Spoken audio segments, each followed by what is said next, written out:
మీలో వట్టి చేపల కూర ఎంతమందికి ఇష్టమండి? నాకైతే చాలా ఇష్టము. ఇది సంగట్లోకైతే బావుంటుంది. అదే రాగన్నంలోకి. వట్టి చేపల్ని పెనం మీద వేసుకొని వేయించుకోవాలి. తర్వాత దానిని వేడి నీళ్ళల్లో కడగాల. తర్వాత చల్ల నీళ్ళల్లో 2, 3 సార్లు కడిగి ఆ తర్వాత వండుకోవాలి. ఎందుకంటే అందులో ఇసుకుంటది కాబట్టి. కొంచెం చింతపండు ముందు నానబెట్టుకొని పక్కన పెట్టుకోవాలా.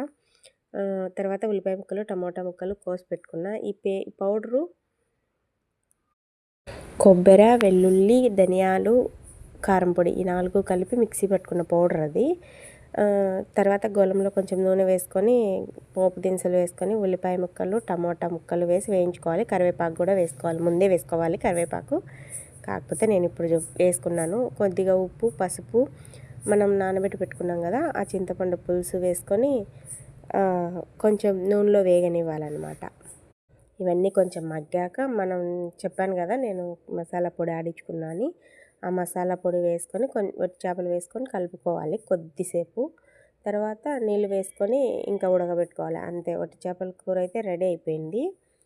కానీ ఈ వట్టి చేపలు కడిగేటప్పుడే కొంచెం నీట్గా కడుక్కోవాలి, లేకపోతే చాలా కష్టం అండి. ఎందుకంటే అవి ఎంత ఇసుకుంటుంది. ఇప్పుడు ఇట్లా కడిగినాం కాబట్టి ఇసుక ఉండదన్నమాట, నీట్గా ఉంటుంది బాగా.